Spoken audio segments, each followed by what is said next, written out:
Et bonjour à tous, j'espère que vous allez très bien. Aujourd'hui, on refait enfin une nouvelle vidéo, ça fait un bout de temps que je ne l'ai pas mis.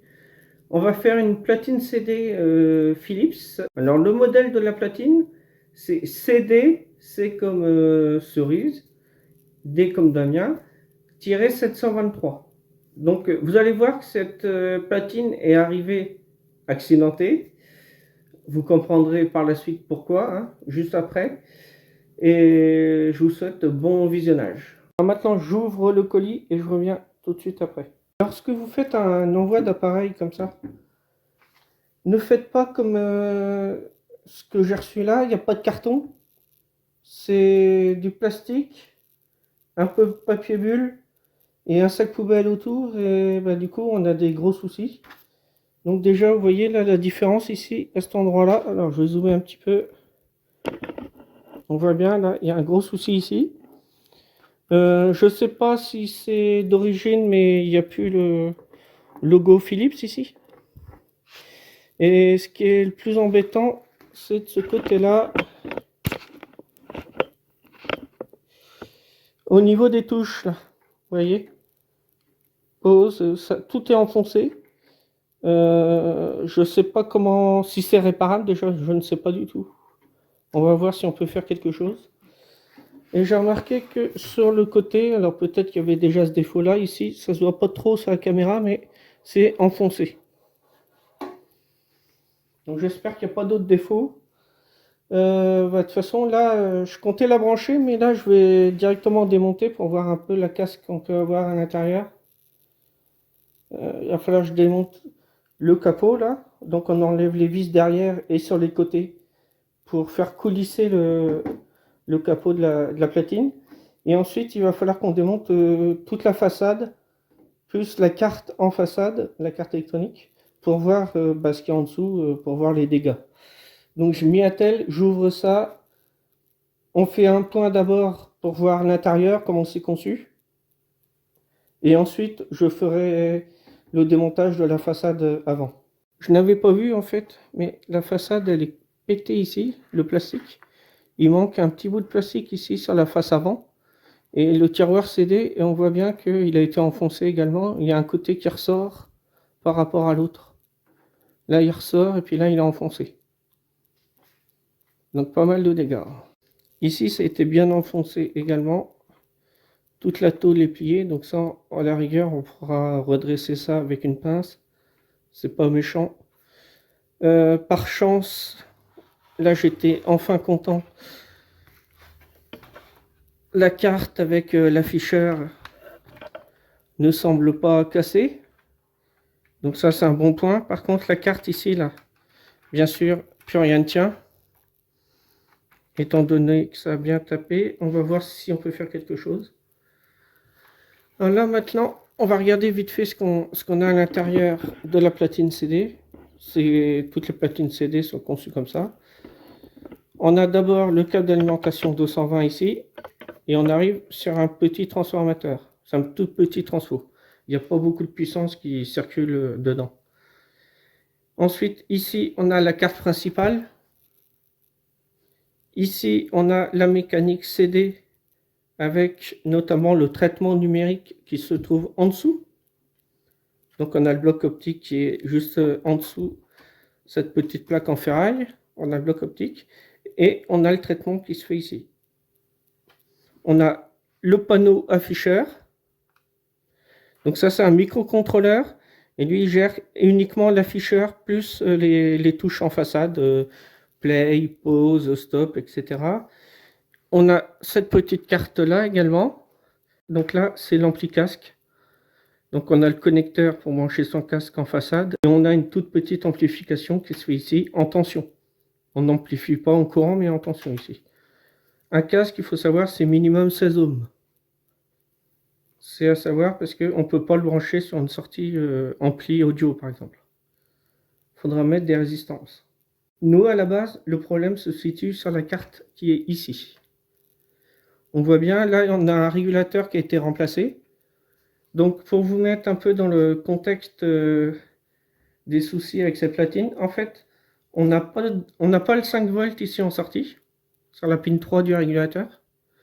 Du coup, on ne peut pas alimenter les principaux éléments de la platine. On doit avoir 12 volts sur la pin 1, donc sur l'entrée. Et on n'a pas les 12 volts, on est bien en dessous. De mémoire, je crois, on est dans les 7 volts 4, donc en entrée. Si j'enlève le régulateur, je retrouve une tension qui est légèrement supérieure, donc on n'est pas à 12 volts près.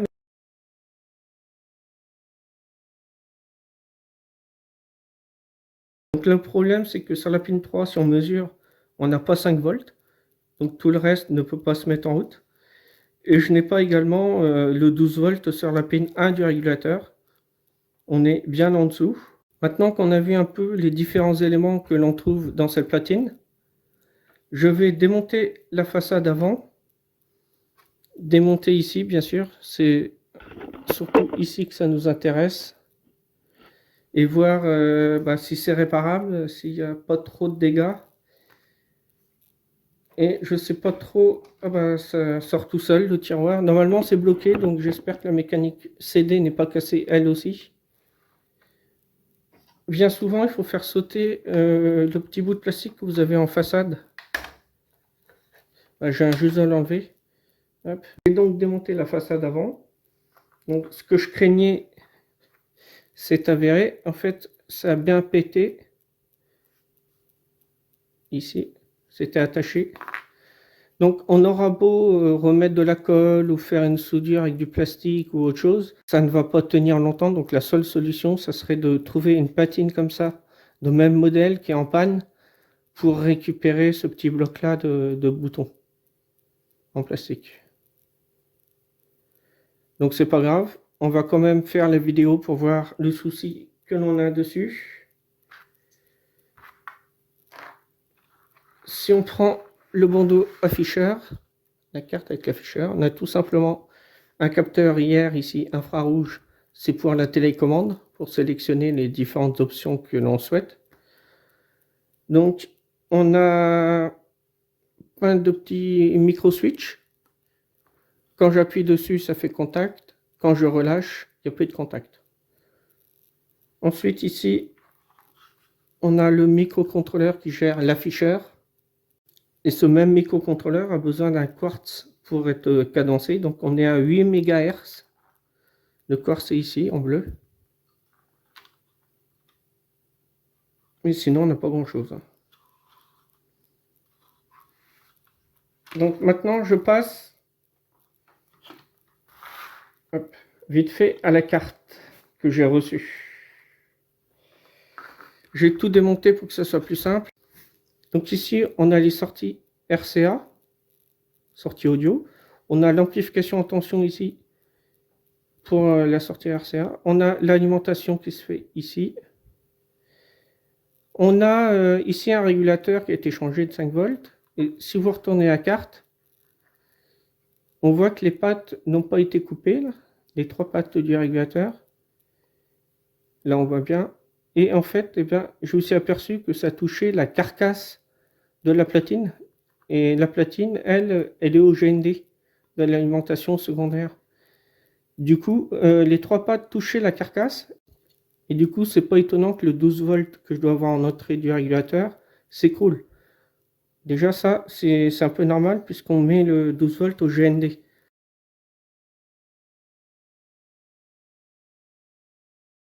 Donc le problème avec cette carte d'alimentation, c'est le petit régulateur ici 5 volts.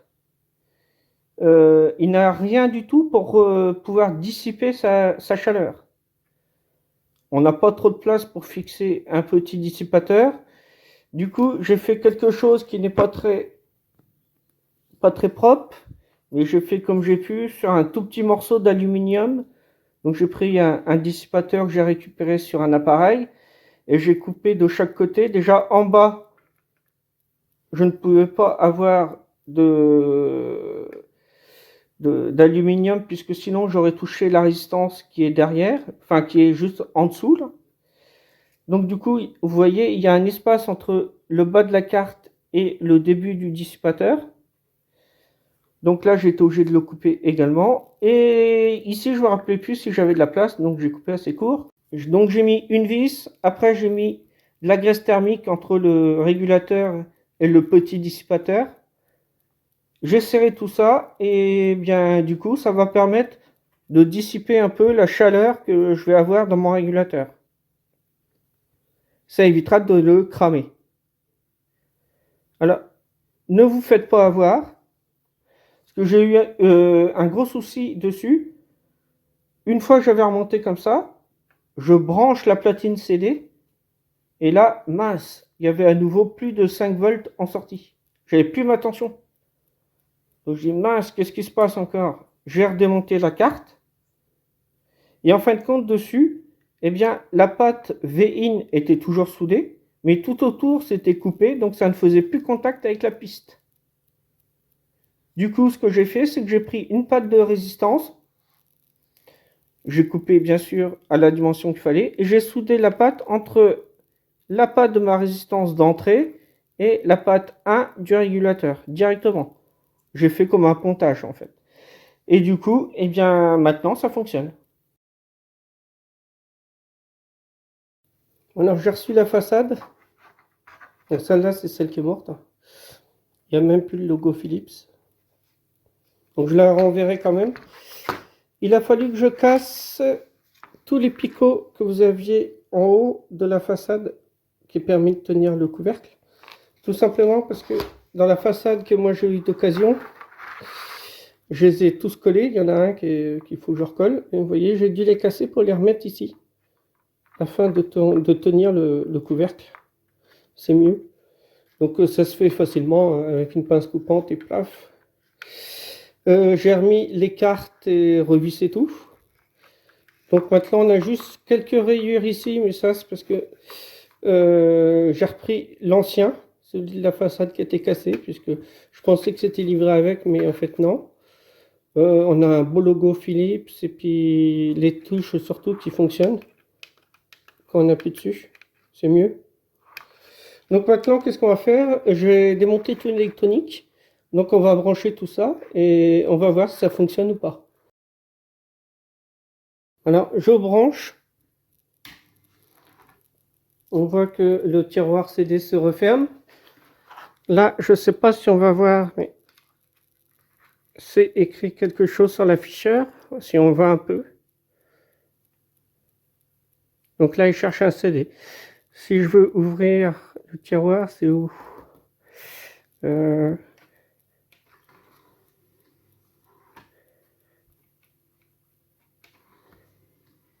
Ah, donc là, on a un petit souci déjà. Avec la mécanique, il devrait rester ouvert. Il se referme aussitôt. On va voir pourquoi. Il va falloir regarder ça. Alors là, j'ai pris la partie mécanique. Donc bloc optique plus tout le reste. De chaque côté, vous avez un petit ergot ici, vous voyez. Donc ça, je le relève vers moi, le petit ergot là, et pareil pour celui-là, et je sors le tiroir CD. Alors surtout par pitié, faites pas comme la personne qui m'a envoyé cette patine. Elle va se reconnaître sûrement en voyant la vidéo, c'est pas de sa faute. Si on sait pas, c'est comme ça qu'on fait des erreurs. Surtout, n'envoyez pas en mettant juste du sac poubelle autour de la platine avec du scotch et n'envoyez pas ça comme ça, puisque sinon on va avoir de gros soucis sur l'appareil et c'est justement ce qui s'est passé. Face avant qui était éclatée, j'avais plus de touches quand j'appuyais pour faire play ou faire pause ou autre, c'était cassé. J'ai une petite partie du carter qui a été également pliée, légèrement abîmée. Donc évitez de refaire pareil. Je parle pas quand vous envoyez, quand vous m'envoyez un appareil. Je parle en règle générale lorsque vous voulez envoyer un appareil à n'importe qui. Prenez un carton, c'est le minimum. Mettez du papier bulle, mettez du scotch pour tenir tout. Vous pouvez mettre, certains mettent du papier journal chiffonné, ça permet d'amortir les coups également lorsque vous envoyez un colis. Puisqu'on a certains, je pense que ça doit se passer un peu dans toutes les entreprises de livraison, mais ils n'hésitent pas à jeter les colis, donc c'est un peu normal que lorsqu'on reçoit un colis qui est juste enveloppé avec du sac poubelle, que ça soit cassé. C'est normal. Enfin, ça va de soi. Donc cette personne, il n'y a pas de honte à avoir, hein, ça peut arriver à tout le monde. Lors du démontage, si vous voulez enlever la face avant, vous êtes obligé de mettre la platine sous tension. Donc si jamais on ne peut pas la mettre sous tension, il y a un petit problème. Et il faut pouvoir faire éjecte sur la platine pour que le plateau qu'on a ici puisse s'ouvrir. Parce que devant, on a cette petite barre qui se clipse directement dessus. C'est la façade de la mécanique. Pareil, lors du remontage, pensez à le remettre. Bon, alors maintenant, je vais la mettre sous tension. L'afficheur est allumé, mais bon, c'est pas ouf hein, l'affichage dessus. Alors, éjecte, ben non, éjecte c'est là. C'est un peu sale, il va falloir nettoyer ça. Parce que s'il y a de la poussière, ça va aller sur notre bloc optique. Donc, je vais prendre ce qu'il faut après pour nettoyer.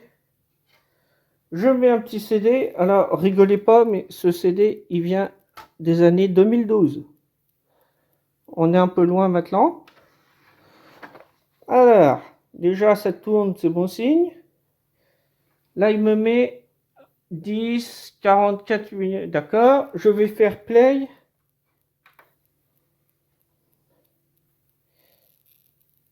Ouais. Alors là, on voit quand même que mon compteur défile. C'est qu'il lit bien le CD. Je vais essayer d'avancer. On va mettre la piste 5. Donc là, il tourne. Ah, par contre, je trouve que l'affichage est pas très ouf. Hein, on voit pas grand chose.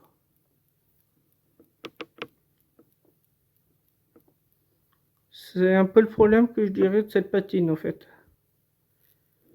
Bon alors là par contre c'est quoi ça? Ah, elle est abîmée là. Mince. Bon, c'est la seule façade que j'ai réussi à trouver de façon d'occasion. Donc déjà, nos touches refonctionnent.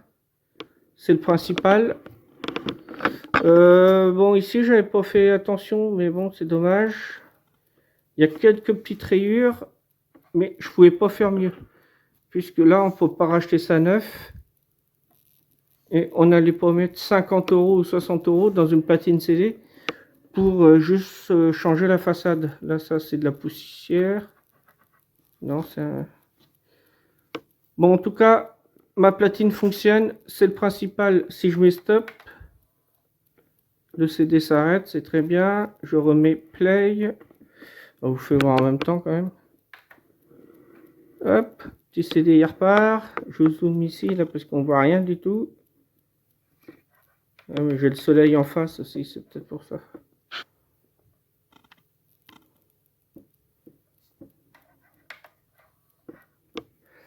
Je vais récupérer mon CD. Et maintenant, je peux dire que ma platine est réparée. Je vais remettre le couvercle sur le dessus quand même. Je vais refermer la platine. Petit souci avec les roches. J'ai réussi à retrouver celle-ci en faisant une restauration de données. Je n'ai pas tout récupéré de tout ce que j'ai filmé. Donc, vous allez vous apercevoir dans la vidéo, on a vu que je parlais de la mécanique CD. Et je n'ai pas fait voir comment j'ai résolu le problème pour pas que le tiroir CD s'ouvre et se referme tout seul. C'est tout simplement que le bloc optique était dans le bas quand le tiroir CD était fermé. Donc du coup, quand j'ouvrais mon tiroir CD, il se refermait aussitôt. Il y avait un souci. Donc j'ai recalé la mécanique CD et maintenant il n'y a plus de souci. Donc ça, vous n'allez pas le voir dans la vidéo puisque j'ai perdu les roches. Je m'en excuse. J'espère que cette vidéo vous a plu. Le petit pouce, surtout, comme d'habitude. Un petit commentaire, ça fait toujours plaisir. Et je vous dis à bientôt pour une prochaine vidéo. Allez, salut, salut!